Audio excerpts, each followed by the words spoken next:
आज के इस वीडियो लेक्चर में हम अध्ययन करेंगे भारतीय वन के प्रकार एवं उनके वर्गीकरण के ऊपर। तो अगर हम इस मैप को देखें तो इस मैप में हम पाते हैं कि भारत में विभिन्न प्रकार की वनस्पतियां पाई जाती हैं। अगर हम मध्य भारत के आसपास के एरिया को देखें तो हमको यहाँ मानसूनी वन मिलेगा, मानसूनी वन या उष्णकटिबंधीय पर्णपाती वन मिलेगा। इस रीजन में हम जब जाएंगे तो हमको शुष्क उष्णकटिबंधीय वनस्पति प्राप्त होगा। इस रीजन में अगर हम जाएंगे, ये वाला रीजन में भी जब जाएंगे मतलब पश्चिमी घाट और पूर्वी हिमालय वाले रीजन में जाएंगे तो हम पाएंगे कि इस रीजन में जो वन पाए जाते हैं वो उष्णकटिबंधीय सदाबहार वन पाए जाते हैं। उसी तरह से हिमालय में अल्पाइन वन भी पाए जाते हैं, शीतोष्ण कटिबंधीय वन भी पाए जाते हैं। तो इस तरह से विभिन्न प्रकार की वनस्पतियाँ हमारे भारत में हमको देखने को मिलती हैं। तो उसका कारण क्या है? तो उसका सबसे बड़ा कारण तो है जलवायु, मतलब उस क्षेत्र विशेष की जलवायु कैसी है, मौसम की दशा एक लंबे समय से कैसी है। तो इस जलवायु की वजह से भी वहाँ पाई जाने वाली प्राकृतिक वनस्पति पर प्रभाव पड़ता है। दूसरा प्रमुख रीजन है वर्षा। वर्षा के कारण भी प्राकृतिक वनस्पतियों की विविधता पर फर्क पड़ता है, एक चेंजेस नज़र आता है। जैसे कि जो उष्णकटिबंधीय सदाबहार वन है यहाँ पे जो वर्षा है 200 सेंटीमीटर से ज़्यादा होगी। उसी तरह से उष्णकटिबंधीय पर्णपाती वाले रीजन पे जो वर्षा होगी वो 100 से 200 सेंटीमीटर के बीच होगी। और जो शुष्क उष्णकटिबंधीय वनस्पति वाले क्षेत्र है यहाँ पे जो वर्षा है 50 सेंटीमीटर से कम होगी। तो इस तरह से वर्षा के कारण भी प्राकृतिक वनस्पतियों में विभिन्नताएं पाई जाती हैं। और तीसरा रीजन है अक्षांश, मतलब जब हम उच्च अक्षांश की तरफ जब चलने लगते हैं तब जो वनस्पतियाँ पाई जाती हैं उनके प्रकार में, उनकी प्रजातियों में विभिन्नता आने लगती है। तो इस आधार पर हम देखें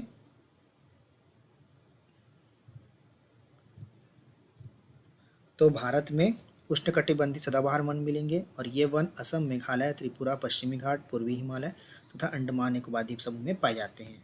और इसके लिए वर्षा कितनी होनी चाहिए? 200 सेंटीमीटर से अधिक वर्षा होनी चाहिए।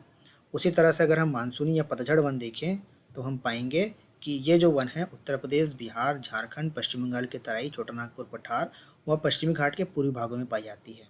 और इसके जो प्रमुख वृक्ष होते हैं वो कौन से होते हैं? आपके आम, जामुन, नीम, महुआ, सागौन, सेमल आदि वृक्ष होते हैं।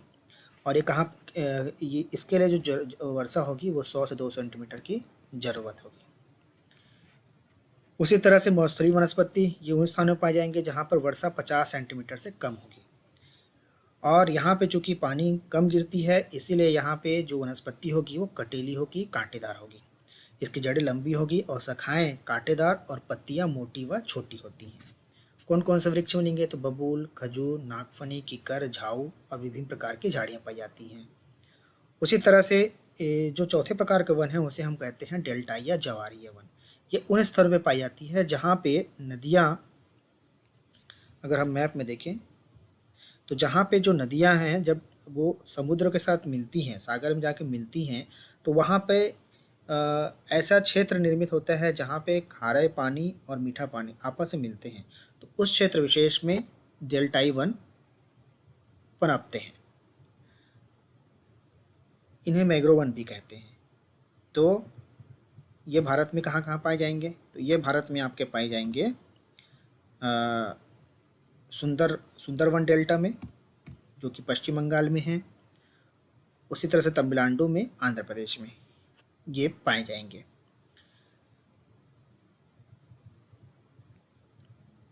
इसके अलावा हम देखेंगे पर्वतीय वन। तो पर्वतीय वन जो है पश्चिमी हिमालय के जो वन है इनमें 1500 मीटर की ऊंचाई पर साल, ढाक, सेमल, बांस, आंवला, पीपल, शीशम आदि वृक्ष मिलते हैं। और जब 1500 से 3600 मीटर की ऊंचाई पर जाएंगे तब हमको चीड़, बीज, देवदार आदि वृक्ष मिलेंगे। और जब 3600 मीटर की ऊंचाई पर जाएंगे तो हमें जूनिपर, सिल्वर, फर एवं बर्च के वृक्ष मिलेंगे। तो इस तरह से जैसे जैसे ऊंचाई बढ़ने लगती है वैसे वैसे वृक्षों की प्रजातियों में भी परिवर्तन होने लगता है। उसी तरह से पूर्वी हिमालय के जो वन हैं इसमें तराई से लेकर 1520 मीटर तक की ऊंचाई तक सदाबहार वनों में साल, चिनौली, अमूरा, सिनेमन, सेमल, लेंदी, कदम आदि वृक्ष मिलते हैं।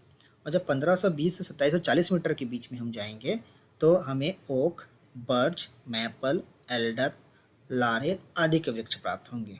और जब 2740 से 3660 मीटर के बीच हम जाएंगे तो विलोफर, चीड़, स्प्रूस, देवदार आदि वृक्ष मिलेंगे। तो इस तरह से पश्चिमी हिमालय और पूर्वी हिमालय में जैसे जैसे हम ऊंचाई की ओर जाते जाएंगे वैसे वैसे जो वनों में पाए जाने वाले वृक्षों की प्रजाति है उसमें परिवर्तन आने लगेगा।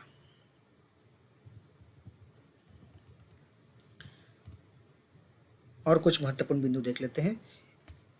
जो भारतीय वन सर्वेक्षण है 1987 से भारतीय वन स्थिति रिपोर्ट प्रस्तुत करता है और यह जो रिपोर्ट होता है प्रत्येक 2 वर्ष में प्रकाशित किया जाता है। ये भारतीय वन सर्वेक्षण का जो मुख्यालय है वो देहरादून में है और जो वन स्थिति रिपोर्ट है अभी जो वर्तमान में जो रिपोर्ट जारी किया गया है वो 2019 का है। मतलब 2021 में एक वन स्थिति रिपोर्ट आने को है। तो 2019 में जो रिपोर्ट आई थी वो 16 नंबर का रिपोर्ट था और इसके लिए दूर संवेदी उपग्रह रिसोर्स सेट 2 का प्रयोग किया गया था। कुछ और टर्मिनोलॉजी समझ लेते हैं। एक होता है वनोवरण। वनावरण तो वनावरण का मतलब क्या होता है? यह भूमि पर आच्छादित वन वितान क्षेत्र हैं। इसमें वे सभी वृक्ष आच्छादित क्षेत्र शामिल है जिनका कैनोपी डेंसिटी या वितान घनत्व 10% से अधिक है और क्षेत्रफल 1 हेक्टेयर या उससे अधिक है। फिर दूसरा जो महत्वपूर्ण टर्मिनोलॉजी है वो है रिकॉर्डेड फॉरेस्ट एरिया। तो सरकारी अभिलेखों में जिन क्षेत्रों को वन के रूप में दर्ज किया गया है उन क्षेत्रों को हम रिकॉर्डेड फॉरेस्ट एरिया के अंतर्गत अध्ययन करते हैं। उसी तरह से एक तीसरा जो टर्मिनोलॉजी है वो ट्री कवर या वृक्षावरण है। तो ट्री कवर क्या है? रिजर्व फॉरेस्ट जो रिकॉर्डेड फॉरेस्ट एरिया है उसके बाहर के जो वृक्ष क्षेत्र जो 1 हेक्टेयर से कम आकार के हैं और इनमें बिखरे हुए वृक्ष क्षेत्र भी शामिल हैं, वो सारे के सारे चीज़ें किसमें शामिल हो जाएंगी? ट्री कवर या वृक्षावरण के अंतर्गत शामिल हो जाएंगी। तो इस आधार पर अगर हम तथ्यों को देखें तो हम पाते हैं कि देश में वनों एवं वृक्षों से आच्छादित कुल क्षेत्रफल कितना है? भारत में कुल भौगोलिक क्षेत्र का 24.56%। जबकि हमारी जो वन नीति है जो 1988 में आई थी वो ये मान के चलता है कि हमारे यहाँ 33% वन भूमि होना चाहिए, 33% वन भूमि होनी चाहिए कुल भौगोलिक क्षेत्रफल का। तो इस तरह से हमारे यहाँ कम है, 24.56% ही है। कुल भौगोलिक क्षेत्रफल का वनावरण क्षेत्र कितना है? 21.67% है। कुल भौगोलिक क्षेत्रफल का वृक्षावरण क्षेत्र कितना है? कुल भौगोलिक क्षेत्रफल का 2.89% है। वनाच्छादित क्षेत्रफल में वृद्धि कितना हुआ है? 0.56% है। और वृक्षों से आच्छादित वन क्षेत्रफल में वृद्धि कितना हुआ है? 1.29%। वनावरण और वृक्षावरण क्षेत्रफल में कुल वृद्धि कितनी हुई है? 0.65%।